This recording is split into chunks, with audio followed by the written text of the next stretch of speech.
So let's get started once again, as I do with all these videos, by perusing part of Chuck Penson's excellent book, Heathkit Test Equipment Products.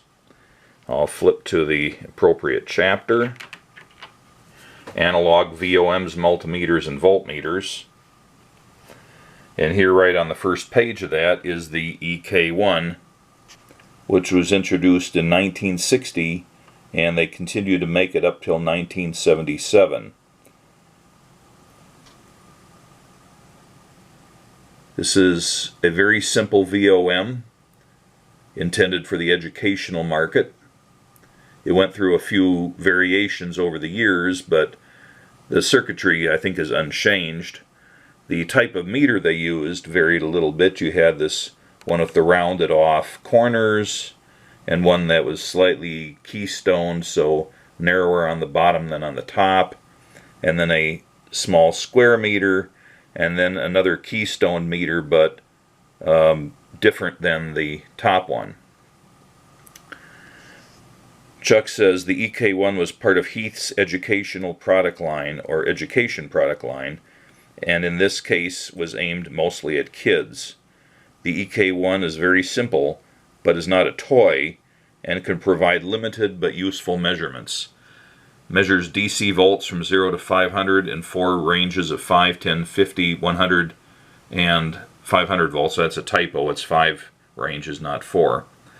Reads DC milliamperes from 0 to 500 in 5 ranges of 1, 50, 10, 50, 100, and 500. Also measures ohms in a single range calibrated from 0 to 20 k ohm with a push button that divides the scale by 10. A neon lamp indicates AC or DC voltages above about 85 volts. I found it to be about 50 where it starts to fire. The EK-1 was provided with test leads, 4 C-cell battery holders, 2 small lamps, a knife switch, and several patch cords to wire up simple circuits. A textbook, The Basic Electricity Course, is also included. 5 different meter styles and at least 8 subtle variations, mostly having to do with wording along the bottom edge of the instrument, have been identified. Discontinued in early 1977 after an 18-year run. Okay, here's the artifact.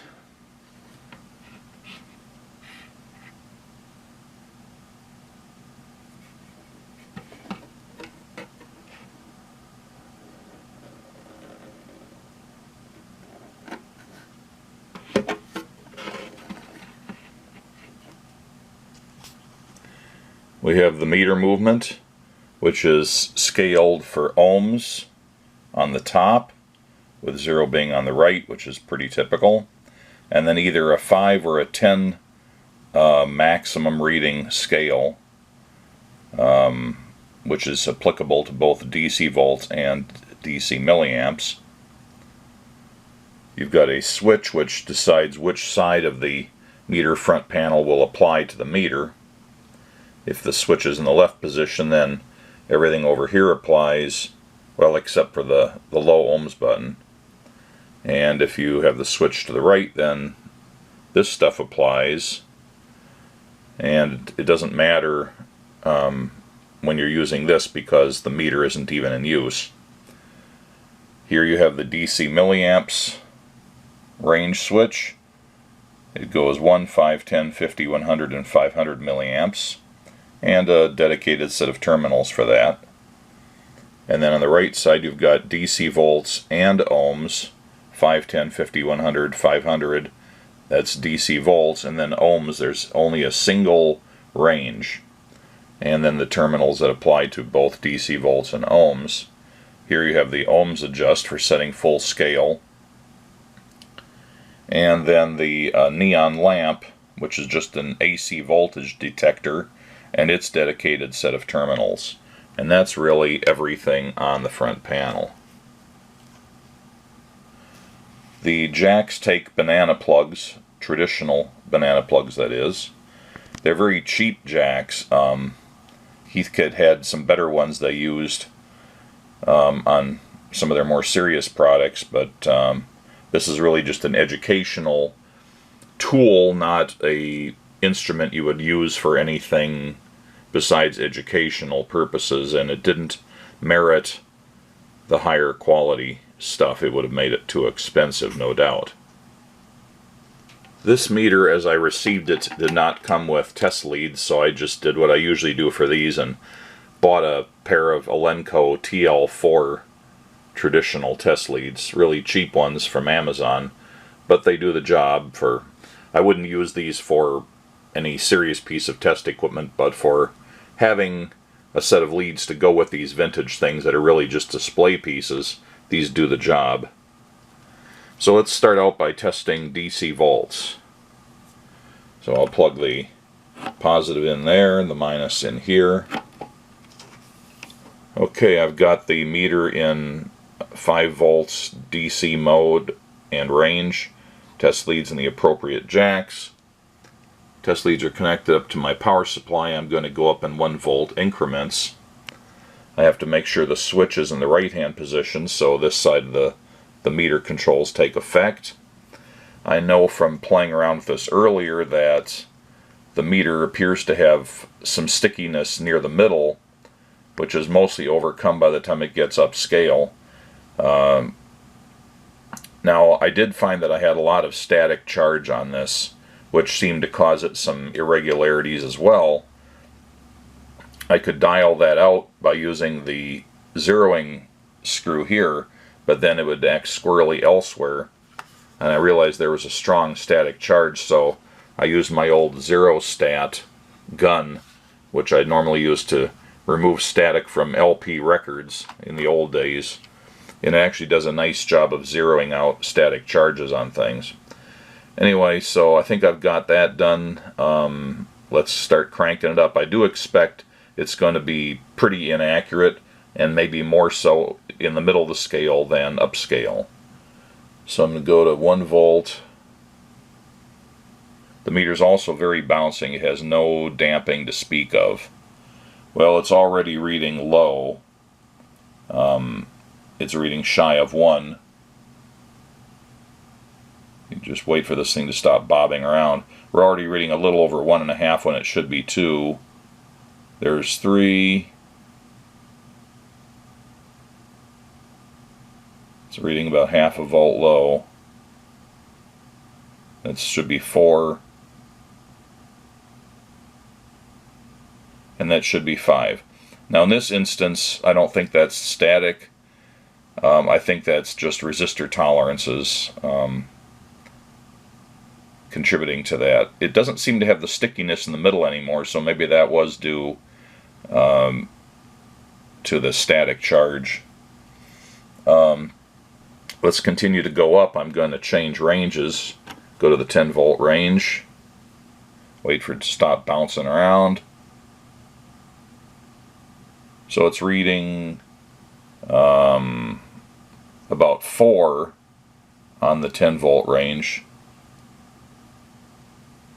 That should be 6. It's always reading about half a number low. Should be 7, 8, 9. There should be 10. And once again, it's reading low. Let's go up to 15 volts. It's over, so I have to go here and take it up to the 50 volt range. And that's just infuriating the way it does that. So on the 50 volt range, it's reading maybe 12, and it's 15. So we're getting to be really inaccurate here. This should be 20. It's reading about 15, 16, 30. It's reading about 25. And it's going to keep going that way. So I'm taking it back down.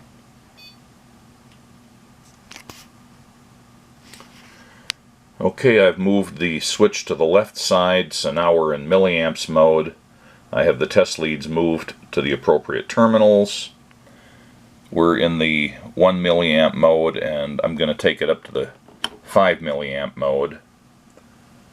I have the meter connected in series with a 4 to 20 milliamp tester, and that's powered by a 24 volt source from my power supply. So when I turn the power supply on, I should get indication of a good loop, and I should get a reading somewhere in the ballpark of 4 milliamps, but it's going to be low. So it's reading, yeah, maybe a little over 3.5 milliamps when it should be 4, and is 4. But it does respond, it's just reading low. Now, it's interesting because it's using a completely different set of resistors here, but it still has about the same amount of lowness, if you will, on the meter, which makes me wonder if there's actually something wrong with the meter movement that's causing it to read about the same amount low all the time. I suppose there could be something, but I don't think it has a lot of friction in it. If it did, that would dampen out that bobbing around a lot more than it seems to be. So I don't know. Maybe it was just never very good meter movement to start with. I haven't tried putting any diagnostic processes to work on this. Let's go up to the 10 milliamp range, and here it's reading, we should still be doing 4 milliamps, and it's reading, again low, it's reading a little over 3 milliamps, so again about half a digit low, and this is probably about 11 milliamps and it's reading 10. I can go to 50.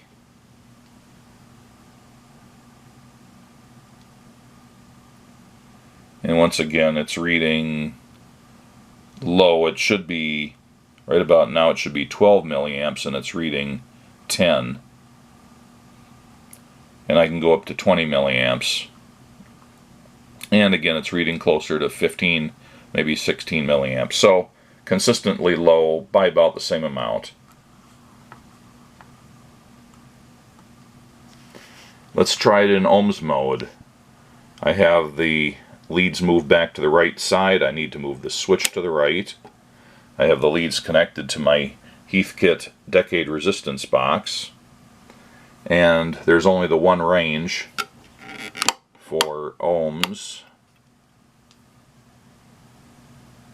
This is set to 0, so I should be getting a full scale reading. It's just a tad low, so I can use the knob here, to the ohms adjust knob, to bring it up. And let's do something here. Now the scale goes up. There's 500 ohms, 1000 ohms, 2000, 5000, then you go to 10 and 20, and then you're already off the scale. So this cannot measure high resistances, except there is a low ohms mode that by pushing the button you can take whatever's on the scale and divide it by 10. So in that sense it could go up to about 200K. So let's try it out. Right now if I do anything with my low knobs here, you're not even going to see it because very little movement's going to happen. So I think I'll start out with the times 100 range. I'll go to 100, 200, 300, 400, 500. Now it is reading a little bit low. It's a higher numeric value on the scale, but as far as the meter movement's going, it's reading a bit low, but not as low as it read on the milliamps and voltage ranges. So that seems to contradict my earlier conclusion that maybe the meter is just out. I'm returning to the opinion now that the meter's probably okay, and that just the resistors in the milliamps and volts ranges have drifted over time and don't have the same value that they used to have. So let's go over here and go right up to 1K. And after patiently waiting, again it's low on the meter, although that causes it to read to a higher numeric value. So I suppose there still could be a little bit of something wrong with the meter movement, but it's probably mostly component values. Let's go to 2000.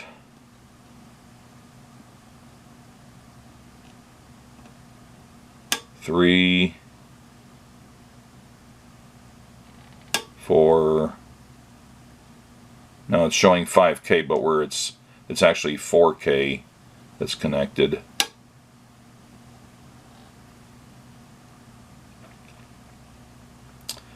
And let's go to 10K.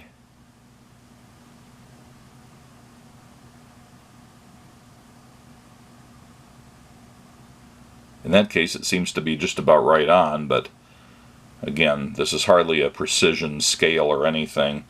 You have to take everything with a lot of grains of salt. And then 20K should be right up about there. And now it just depends how you squint your eyes what the reading is. Now there is the ohms divide by 10 button. So if I do this, it should drop it down to 2000. Oops.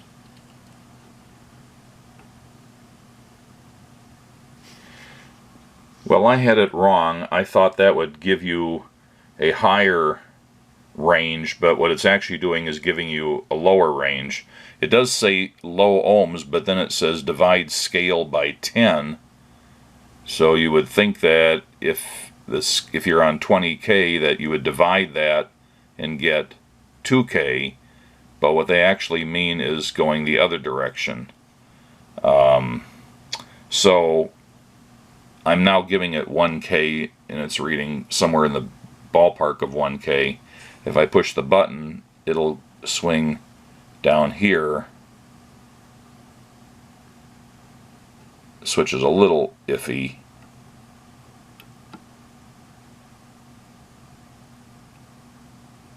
So it's reading about 10K.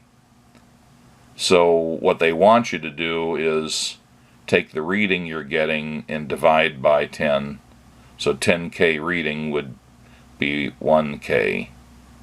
So a little confusing, but once you use it, you know what it is. I'm not sure what value that really is, except again, now I could take this guy down and give it, I'm giving it about 50K here, or 50 ohms. I don't know if that'll give me anything useful or not.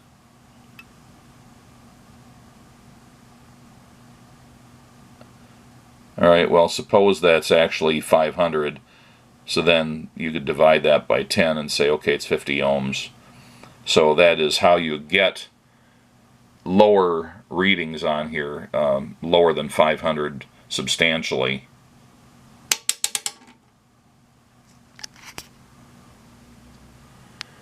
I decided to get to the bottom of where the problem was with this meter reading low, so I wired up my power supply in series with the meter in its milliamps mode and in the 1 milliamp range, and then in turn in series with my fluke meter in its milliamp range, and I just cranked around with the fractional volts on here until I got the fluke to read essentially 1 milliamp. And therefore the current through this one is also 1 milliamp, and you can see it's reading about half a scale point down scale from where it should be for 1 milliamp. So that proves that this meter is not working correctly. It's just reading low for whatever reason. So the resistors haven't drifted in here, or at least not substantially or significantly. The problem with the low readings is just that this meter is reading low by about that amount. I can crank her down here to get about 5 milliamps. Oops, go the other direction.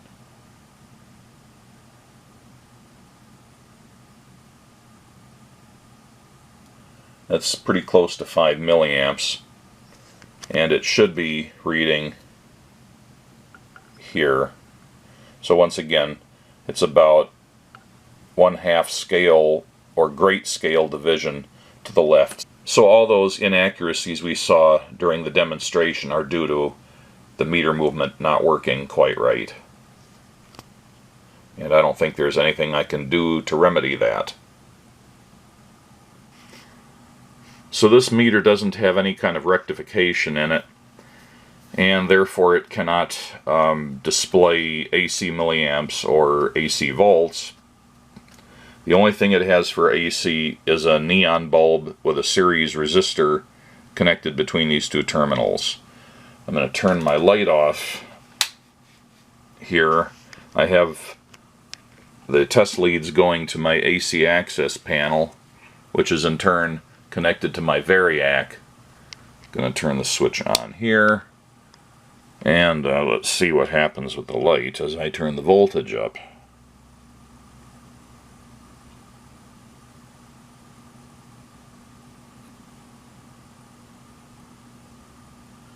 When we get up around 50 volts, it finally strikes. And then it gets a bit brighter.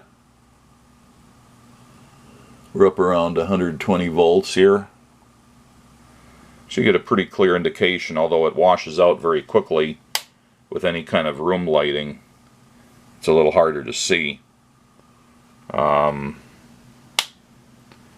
that's the only means this meter has of doing anything with AC. It's pretty much just an AC voltage detector oriented towards line voltages.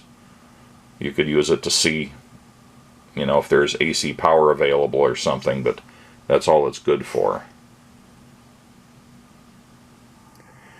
One interesting tidbit about the EK-1 meter is that because it's really two different circuits, one for measuring DC milliamps and one for measuring DC volts, and the meter movement is switched between those two circuits using this switch. If you were trying to set up a measurement scheme where you've got a circuit under test and you alternately want to measure the current at a certain point in the circuit and also measure the voltage at a certain point in the circuit, you could use two sets of test leads and wire the ones to the milliamp jacks up in series with the part of the circuit where you're interested in the current, and the test leads on the volts jacks going to the part of the circuit where you want to measure voltage. Switch back and forth and you immediately get a reading. You don't need to move the test leads around at all. Well, you may ask, if you do that and you switch the meter out of the circuit, now the meter is not in the DC milliamp circuit if it's in the switch to the voltage side, and that would affect the current that's flowing out of the circuit under test and then going back to the circuit. It wouldn't see the same thing on this side of the meter because the meter circuit or the meter's been removed from the circuit. Now that's especially critical if you're in the 1 milliamp range, because in that case the shunt resistors aren't part of the circuit, and all you have is the current coming in here, going through the switch, through the meter movement, which has a resistance of 1000 ohms, and back out. Well, if you've thrown the switch to the right position, then this meter is no longer part of this circuit, therefore you have a broken circuit. The current cannot go anywhere and come back out. It's just stopped right here. Obviously then your circuit you're testing would stop working. So what do you have to do then? Well, there's the little trick here. Whenever you have this switch in the position to the right where it's working with this and the meter is therefore part of this circuit, a 1000 ohm resistor is switched in by this switch in that position right across these terminals. So it's replacing the 1000 ohms of the meter movement with a 1000 ohm resistor, and the external circuit doesn't know the difference. Okay, let's see what's inside this thing. Just a simple sheet metal box. Amazingly, the original feet are intact on it. I don't think this saw much use.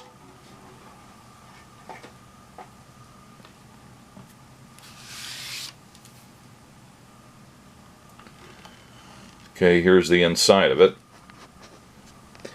So here's the back of the meter movement and the very simple push button switch.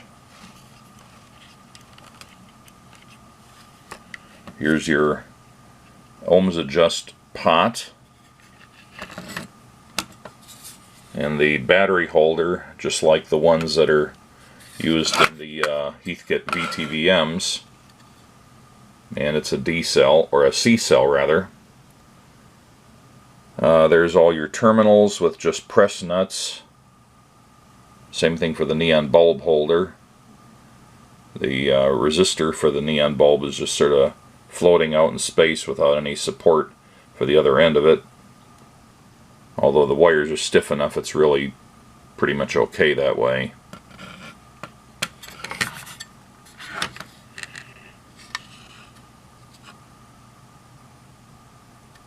There are the shunt resistors for the milliamps and that switch.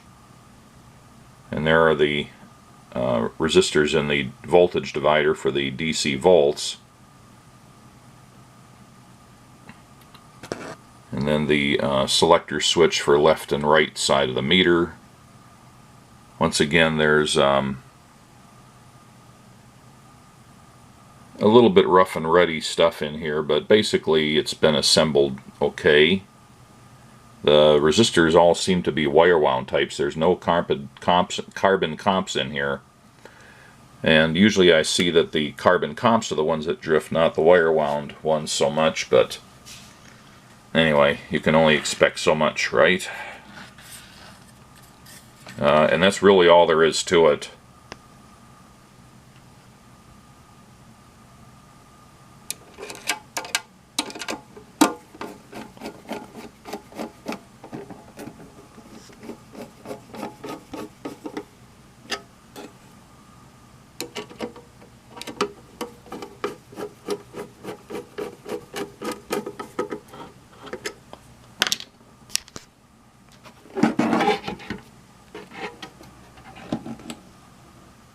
Okay, there's the beauty shot.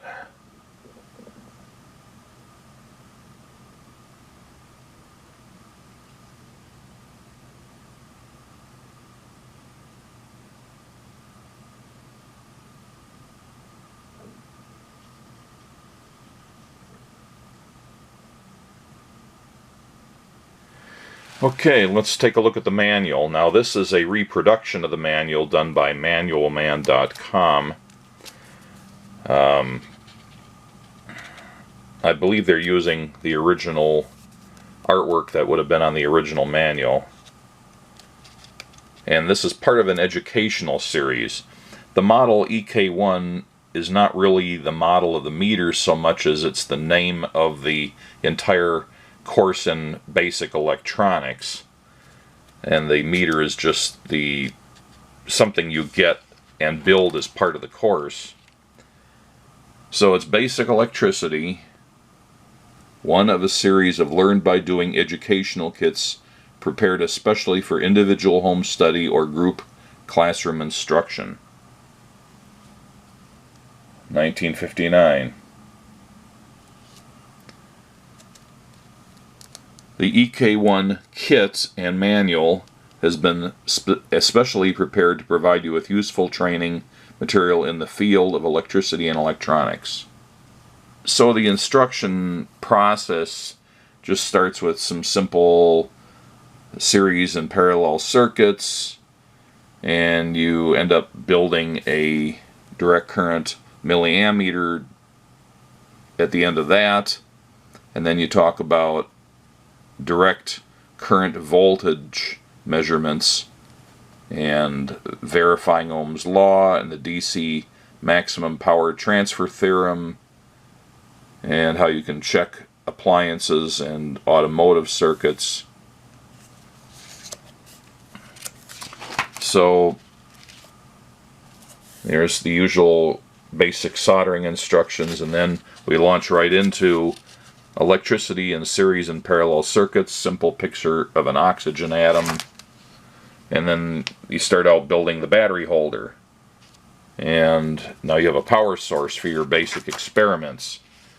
Apparently there was a little knife switch that came with the kit, as well as a incandescent bulb and the parts to make some simple alligator clip leads, none of which have come to me with this meter. So right off the bat you have a simple series circuit. You turn a light bulb on with the battery, and then you introduce a switch to it, and now you can switch it.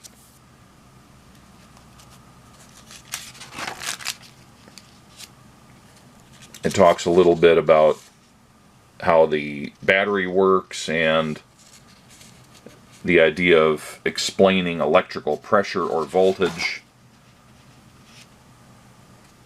It starts introducing schematic symbology and diagrams.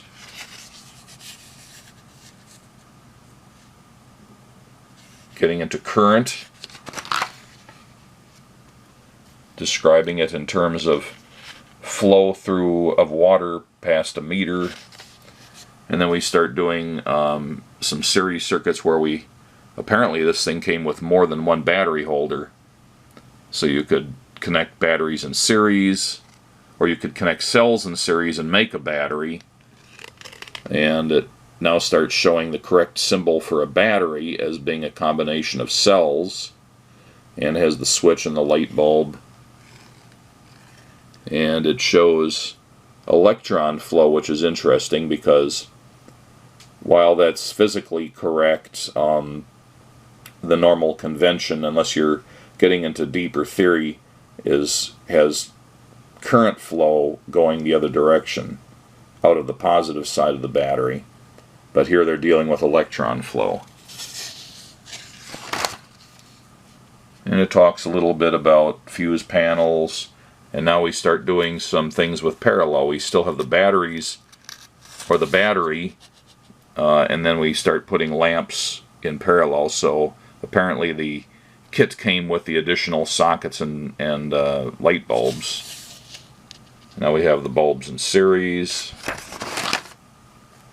Now we talk about series parallel arrangements. And then the tests are upside down, or the answers to the tests are upside down. Then you start building the milliammeter. Start putting some things on the front panel of the meter kit. The button is in here. Mount the meter. The neon bulb talks about how to identify contacts on the selector switches. You get your chassis basically built, and then it starts right off with just a very simple circuit. Terminals wired directly to the meter, nothing else. So now we're just able to do some very rudimentary checks of DC milliamps. And we build some more test leads along the way. And we get to play with magnetism a little bit. You have a compass needle. That compass may have been part of the kit. And making windings and so on, so we get into that.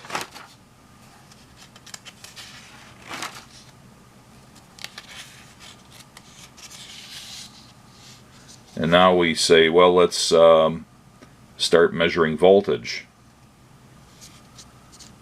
Putting a series resistance in there. And a bunch of other good stuff. Now it gives you a little more information on how to read the scales on the meter. And once again we have a battery and a variable resistor going into the crude milliammeter.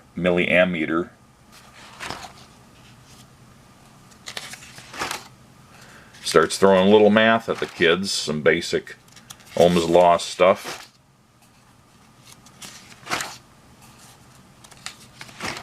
Talks about rearranging the Ohm's law formula using algebra. Now we're going to start extending the range of the milliammeter by putting a shunt around it. and they temporarily wire up the push button switch to act as something that engages the shunt. So it's all very much a build upon what we learned. Then there's the test, and we start adding extra things to the meter so we can start measuring voltage. Then we do some experiments with that.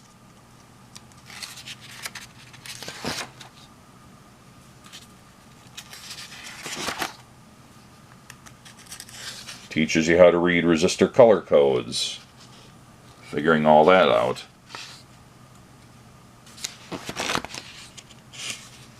And talks about the low ohms circuit, so that resistances less than 100 ohms can be read more accurately. The low ohms circuit is added. This consists of shunting 9/10 of the current around the meter.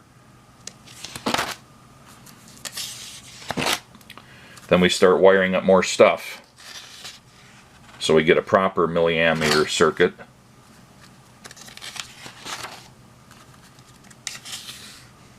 Start adding the range components, and then start building the parts of the voltmeter.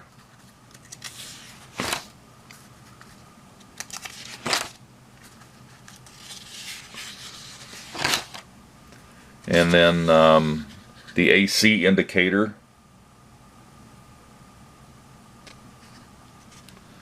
And then we have the complete schematic.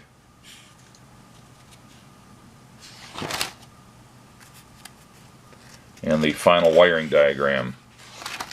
And then there's a little bit of a test. And then we deal with verifying Ohm's law and the DC maximum power transfer theorem. And then checking electrical appliance and automobile circuits. You can use it as a continuity tester. You can use it to test filaments to see if they're burned out.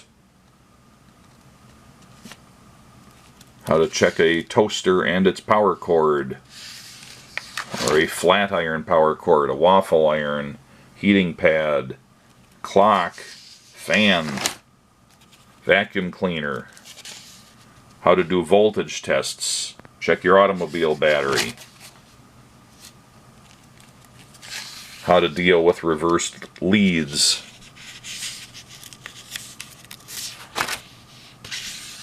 Hydraulic stoplight switch. Fuses and lamps checked by continuity. And then an appendix of various wiring diagrams and so on. And then factory repair service is discussed. Specifications. DC voltmeter in 5 ranges, as we already know. DC milliammeter in 6 ranges. Ohm meter in 2 ranges. And that's counting that divide by 10. The meter is a 1 milliamp 1000 ohm internal resistance, 5% of full scale movement. So not a very good meter. And there's an index, so you can find out where various things are talked about. Replacement parts list, and that's it. Alright, let's take a look at the circuit theory. It's quite simple on this, as one would expect.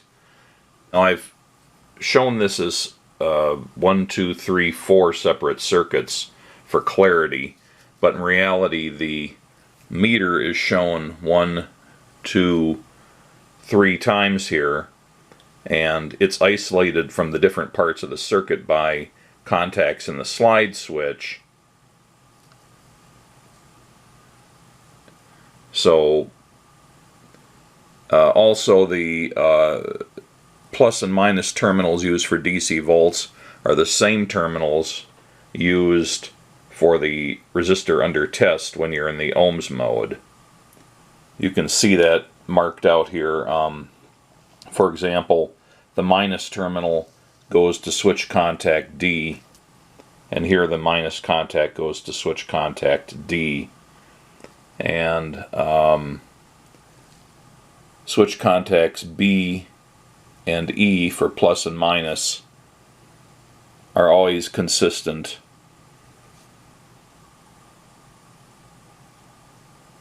for the meter in all the circuits.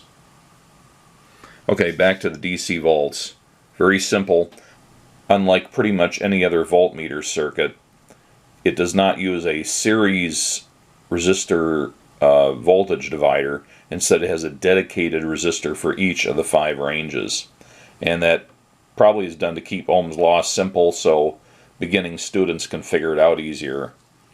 So you come in and you have to go through one of the 5 resistors depending on if the switch is in 5, 10, 50, 100, or 500 volts. And then that puts that resistor in series with the meter. The meter movement has got a resistance of 1000 ohms. So you have to add that resistance to whichever resistor is here.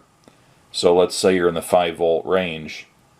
You've got 4K plus 1K, that's 5K, and 5 volts would be a full scale reading, so 5 volts divided by 5K ohms gives you 1 milliamp, which is the full scale value of the meter. So 1 milliamp will give you a full scale reading, which is marked as 5 volts. If you're in the 10 volt range, you add 9K to 1K, you get 10K. 10 volts full scale divided by 10K gives you the 1 milliamp again, giving you the full scale reading, and so on. Once it gets above that, it's not so picky. So this isn't a resistor that gives you 50K when added to 1K. It's deemed that for the accuracy this meter is specified for. At this point, you know, you're not 2 orders of magnitude away, but far enough away that the 1K doesn't have a substantial effect. So just the overall desired 50K or 100K or 500K is used once you get into the higher voltage ranges. The DC milliamp circuit, here there are 6 ranges: 1 milliamp, 5 milliamps, 10, 50, 100, and 500 milliamps. All but the 1 milliamp range has a shunt resistor associated with it. So let's say you're in the 1 milliamp range. Your external current comes in the plus terminal. It can't go anywhere down here because the switch isn't in any of these positions. It just passes straight through, goes through the meter movement, and back out the other terminal and returning to the circuit under test. So you've already got 1 milliamp going through a 1 milliamp meter, giving you a full scale reading. So that's why this one's marked 1 milliamp. It's the 1 milliamp full scale range. Now let's say you're in the 5 milliamp range. Now you've got current going through the shunt resistor, 250 ohm shunt resistor, out the common of the switch and back, and a lesser amount of current takes this path through the meter movement and back out. So the majority of the current's going through the shunt, and a little bit of the current's going through the meter. Well, 250 is 1/4 of 1000, so we know that 4/5 of the current is going through the shunt, and 1/5 of the current is going through the meter here. So you're in a 5 milliamp range. 1/5 of 5 milliamps is 1 milliamp, hence the full scale reading you would get in that range, and so on with the other ones. Now, one thing that's a little odd here is there is an additional resistor tied into this circuit. It's a 1K resistor, and it doesn't go through this switch. It goes through one of the contacts on the slide switch. And when you're in the DC milliamp position of the slide switch, these 2 contacts close to put the meter movement in that 1 milliamp path, but that switch causes this contact to open up, so this resistor isn't in the circuit. But if you slide the slide switch to the volts position, now these open up, taking this meter out of the circuit and it gets placed into the voltmeter circuit where those same contacts are closed here. But putting it in the volt position closes these contacts, and now you've got a 1K resistor essentially across the terminals, just like the 1K ohm resistor or resistance of the meter movement is normally across those. So what that allows you to do is, as I probably already mentioned, you can have the overall EK-1 meter wired up into a circuit using both the amps terminals and the volts terminals, and then you can measure amps or volts just by sliding the switch back and forth. But there's only one meter movement, and it's going to be in one circuit or the other. Let's say you're in the 1 milliamp position here. The only way current can get into the meter, through it and back out, is through the meter movement.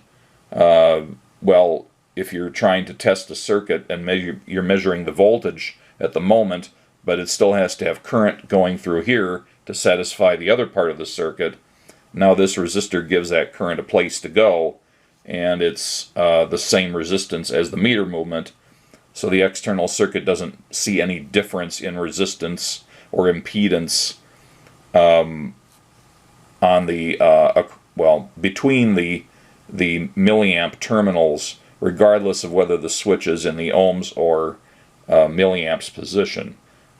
Even if you engage this switch into a different range, now you're putting one of these shunt resistors in parallel with this 1K resistor, and once again the external circuit does not see a change in the overall impedance of this circuit, even if this circuit is taken out of action by the slide switch being in the volts position. Okay, here's the circuit for the ohms function. It's very simple. I've drawn a lot of switches in here, but if you kind of ignore those, it's ultra simple. We have a 1.5 volt battery, and that goes through a 1000 ohm potentiometer. That's the ohms adjust knob on the front panel, and it goes through a switch contact, which is there's actually two contacts on the rotary switch. One of them I showed up here for clarity, and the other one is on the back side of the rotary switch, and that one is down here. Let's see, is that right? No, it's down here. So you've got a contact here and a contact here. They're both closed only when the DC volts ohms selector switch is in the ohms position. Then you've got these contacts and these contacts, which are both part of the slide switch, so that switch also has to be in the DC volt / ohms position in order to put the meter movement into this circuit. So really what you've got is the 1.5 volt battery connected to force current through this potentiometer, this meter movement, out through the terminals and through the resistor under test, back in and returning to the minus side of the battery. Well, normal practices when you're designing trim pots is you try to figure out the ideal or the nominal resistance you want that thing to have, and usually you try to make that be the middle of the trim pot. So let's assume that this trim pot is in the middle position nominally, so you can think of this as a 500 ohm resistor. That's in series with a 1000 ohm resistance of the meter movement, so you can think about this whole circuit here as being a 1500 ohm or a 1.5K resistor. Well, let's take a step back. Well, let's analyze this by assuming that the resistor under test is just a short circuit, like you don't have a resistor, you just have the test leads shorted out. And that should give you a 0 ohm reading, which the way the meter scale is set up is full scale right. So we've got 1.5 volts connected in series with 1500 ohms, and that's it. 1.5 volts divided by 1500 ohms gives you 1 milliamp, and that's how you get a full scale reading, which on the scale markings on the meter movement is a reading of 0 ohms, which is what you have here when Rx is shorted out. Now let's assume we have a 1500 ohm resistor here for Rx instead of a short circuit. Now you've got the 1500 ohms that's up here and the 1500 ohms that are down here, and you have a 3000 ohm resistor that the 1.5 volt battery is trying to push current through. 1.5 volts divided by 3000 ohms, or 3K, is 0.05 milliamps, which would give you a halfway deflection on the meter. The meter point is going to be pointing straight up. When it was 1 milliamp, it's all the way to the right. When it's 0.5 milliamps, it's right up the middle. Looking at the meter scale, the center of the meter is equidistant between the 1000 ohm marking and the 2000 ohm marking. So you'll get a 1500 ohm marking on the scale lining up with where the meter is when you've got a 1500 ohm resistor here. So it works out perfectly. And you can kind of imagine how it works out going further left on the scale or closer to zero current. And it is a nonlinear relationship, which is why the meter is not scaled linearly. So what happens when we push this low ohms button there? That puts a 166 ohm resistor in parallel with the 1500 ohms that we get from half of the ohms adjust pot and the 1000 ohms in the meter.